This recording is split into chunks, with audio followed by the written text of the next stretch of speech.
All right. So this is me once again. I've got another talking point. This is my 2 cents, and I want to kind of deal with one of the things that's going on up in New York City. We've got someone by the name of Zohran Mamdani that's running, and I got asked this question earlier because apparently Eric Adams, who was rerunning in New York City, he was a Democratic candidate before, and this year or this go round election wise, he's running as an independent, but he's dropped out now. So, from his standpoint, so much for him. Now, we got this other character who, if I'm going to be honest, when you look at these same folks, they keep running the same old scripts. They keep pulling the same individuals out. We've got this individual who, I'll pull it up right quick. So on the screen, you have to bear with me with my struggle streaming. So I was asked about this particular person anyway. So now we've got black organizations and entities such as the Black Solidarity Coalition. When we start talking about some of these terms, they're very, very communist and socialist by nature, of which we've got Seize the Time, build an independent black political voice to fight for a black agenda against racist corporate greed and ethnic cleansing. 2025, vote Zohran Mamdani in the fight for affordability and resistance to Trump. So there they go again with their word, affordability. Now I'm gonna just jump right on over to Wikipedia right quick because the information is pretty concise for the most part. So I know you all have issues with Wikipedia. I have my own indiscretions with Wikipedia at times, but for the most part, this is giving me the information that I need in a nutshell, just for optics purposes to be able to present it. So we've got your boy Zohran Mamdani. They claim he's an American politician who has served since 2021 as a member of the New York State Assembly from the 36th district based in Queens, a member of the Democratic Party and the Democratic Socialist of America. So for a long time, I've been saying that democracy and socialism, communism, Marxism, fascism, Leninism, neo-Marxism, now soon to be technocraticism, they're all different terms that represent the same end game, where again, these oligarchs and these plutocrats and soon to be technocrats, the top 1%, control everything that you do, including the means in which you are able to sustain yourself, sustain your livelihoods, things like that, right? So we've got Mamdani, who was born in Kampala, Uganda, to academic Mahmoud Mamdani, so that's his father, and filmmaker Mira Nair. The family immigrated to South Africa when he was 5 years old, and then to the United States of America when he was 7, settling in New York City. Mamdani graduated from the Bronx High School of Science and earned a bachelor's degree, or BS degree, in Africana Studies from Bowdoin College.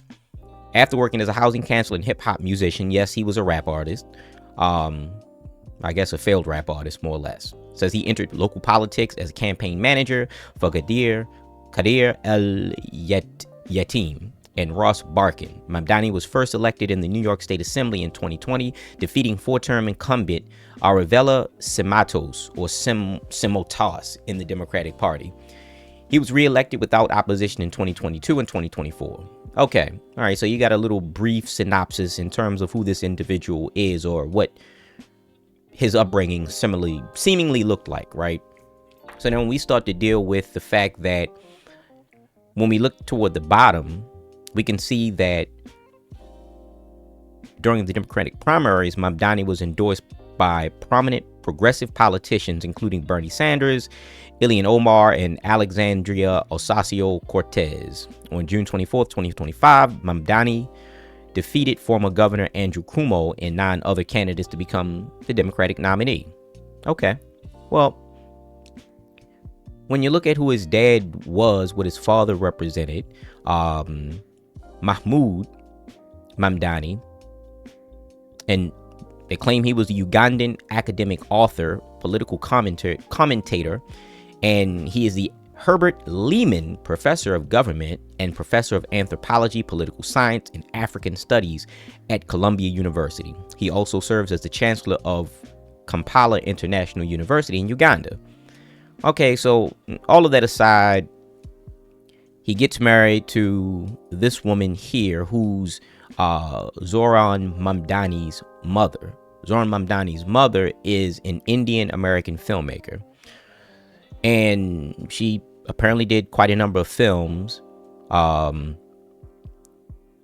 India and has her own company. Okay, good for them.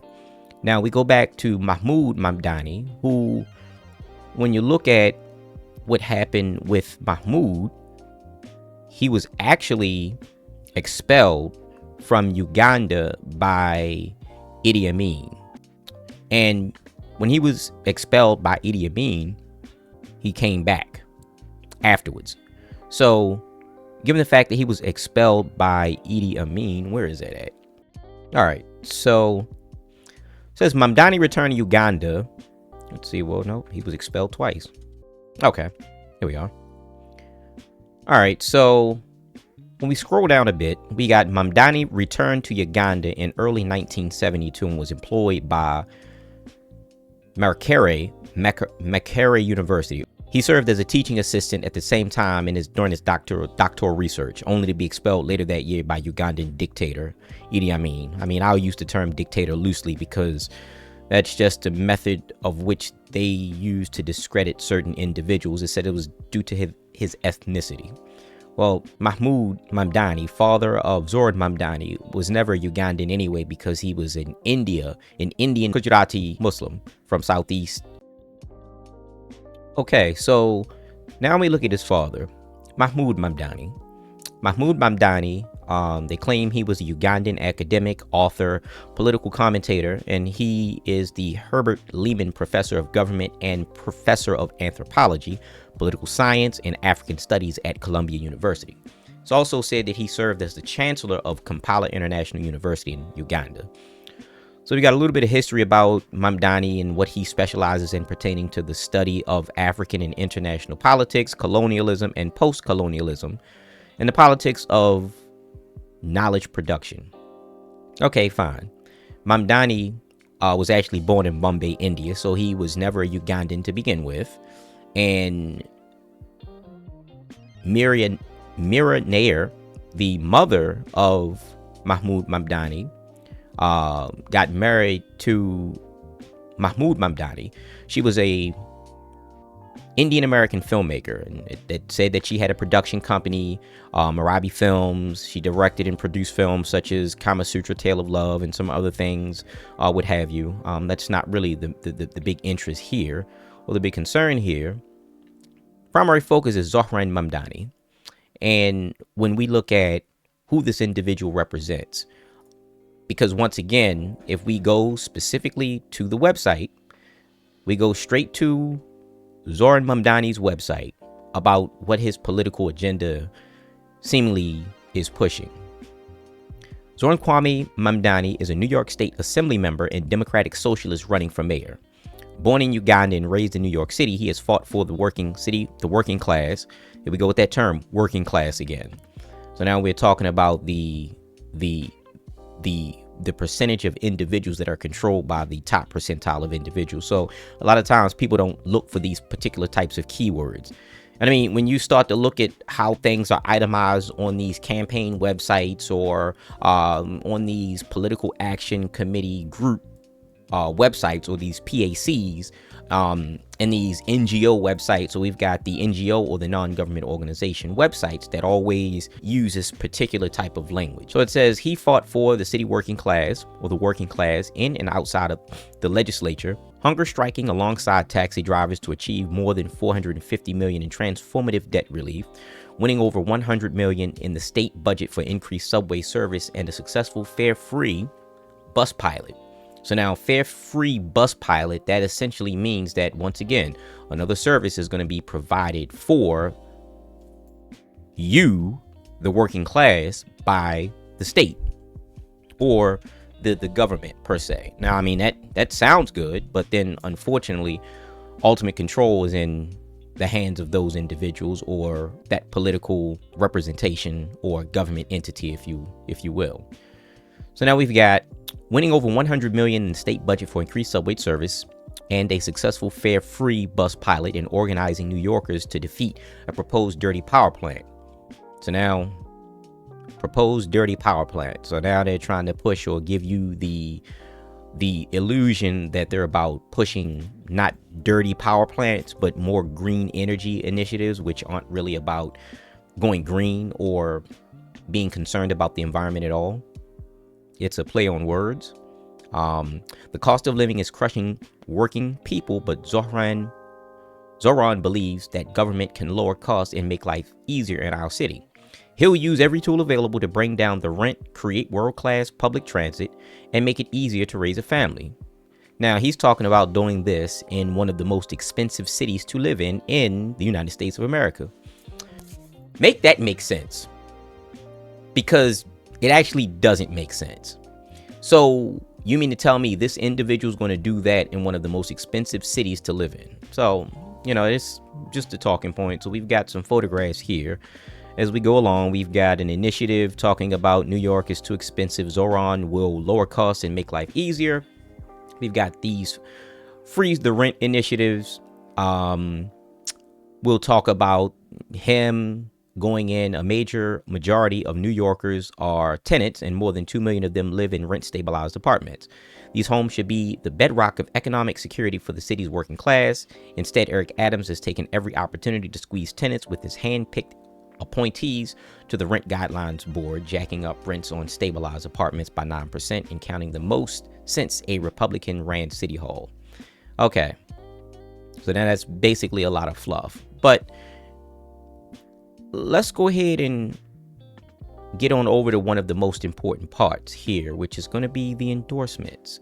So we've got all of these individuals who are congressmen, former congressmen, congresswomen, attorney generals, and this is, quite the list of names. I mean, especially if you want to start digging into the background of some of these other individuals, we could just keep going on. City council members, presidents of other groups, and other political representatives.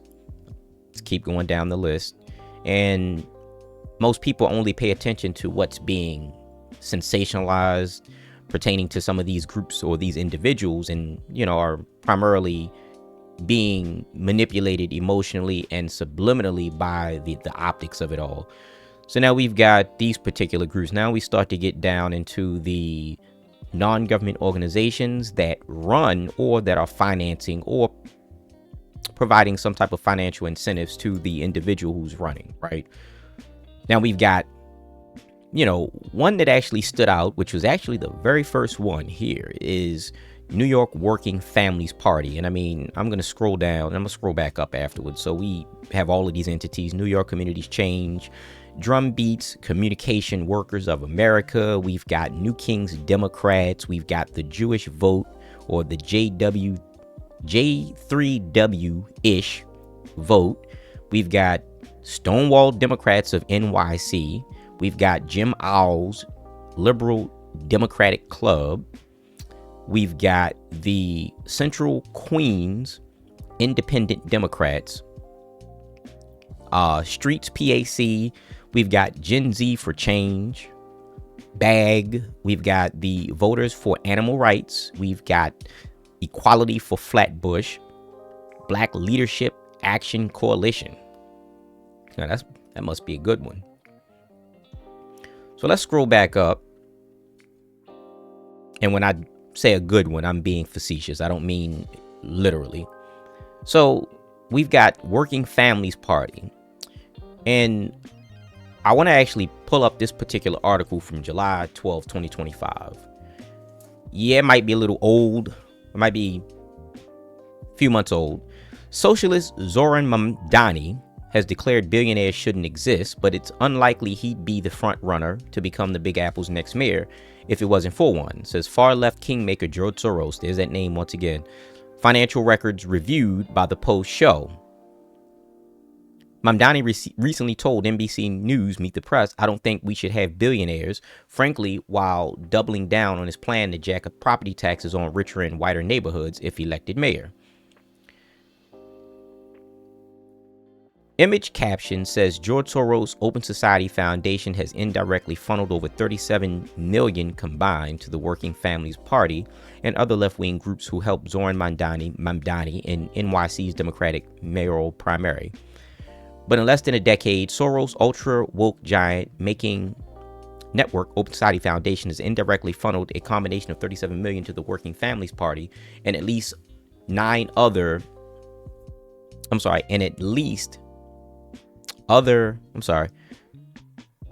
But in less than a decade, Soros' ultra-woke grant-making network Open Society Foundation has indirectly funneled a combined $37 million to the Working Families Party, or at least other 9 left-wing groups whose endorsements and get out the vote groundwork played a pivotal role in helping Mamdani's upset ex-governor Cuomo in the Democratic mayor primary, the foundation records show. Since 2016, the far-left socialist-friendly WFP, which helped score Mamdani the Democratic line by brokering cross-endorsement deals that squeezed out Cuomo, has pocketed a staggering $23.7 million from Soros through its nonprofit fundraising arm, Working Families Organization Incorporated. And at least another $13,944,005 went to the 9 nonprofits and their offshoot fundraising entities, including the Make the Road Action, $3,515,000, and social justice nonprofits, Community Voices Heard, $2,635,000, and Move On, $2.3 million, and the anti-Zionist group Jewish Voice for Peace Action, $650,000 according to records. We've got some more here. We've got your boy, who is nothing more than I'm not going to say what race, what people. We know I can't say that. We've got Working Families Party. And then we've got the actual website itself. So, again, we've got the workingfamilies.org website, where when you go to these websites, together we can make the future and build a country where everyone can thrive. We believe that no matter where we come from or what color, most of us want the same things. We want to earn enough to thrive, not just survive, and leave a better future for our kids. We want healthy food and clean water, safe neighborhoods, and a safe world. We want to be free. But the richest people on earth and the political insiders who serve them have rigged the rules of our economy and our democracy to grab up wealth and power for themselves. They have defunded our schools, undermined community service, and stripped working people of the right to organize into unions, and then they blame poor people or people of different races or different places. The Working Families Party is regular people coming together across our differences to make a better future for us all. We're a multicultural party that fights for workers over bosses and people over the world, over the powerful. We want an America which realizes the promise unrealized in our history of freedom and equality for all. So that was a mouthful. They've got what we do on the website. The American political system is rigged to favor the two parties, but the Working Families Party is building our own party. So if they're working to build their own party, why is it that these individuals are taking money from George Soros? Open Society Foundations. It's the same entity that has, as an NGO, non-government organization, nonprofit, whatever you want to call it, has since 2021. And this is on the Open Society Foundation's website. You know, $1 million, $750,000 in 2021, $150,000 in 2021. We've got $1.8 million in 2022, $4.1 million in 2023. We've got $1 million in 2023. We've got $500,000 in 2024, $1.5 million in 2024, and we've got $165,000 in 2024 going to this particular entity right here. And when you go look at our candidates, these are all the individuals who are affiliated, heavily affiliated with working families. So you've got Arizona, California, Colorado, Connecticut, Georgia, Michigan, New Jersey, obviously New York. These individuals up in New York City as of right now. We've got a Harvey Epstein, one of that individuals related to Jeffrey Epstein. But it's actually kind of ironic that this comes up, not saying that there's any correlation, but it does beg the question that Mira Nair, who is married to Zohran's father, the mother of Zohran Mamdani, married to Mahmoud Mamdani. She was married to someone named Mitch Epstein back in the 1980s. So what is that about? Now, again, that could be just coincidence, but with the way that these people tend to generally get down, don't really find too much of this to be coincidental. So going back to New York, we can look at Ohio, these individuals, Oregon, ballot measures for Oregon, Pennsylvania, even state of Virginia, Washington state, we've got Wisconsin. And this is just one group out of around 78 that I counted. There's 6 NGOs or entities that are on 13 or so lines.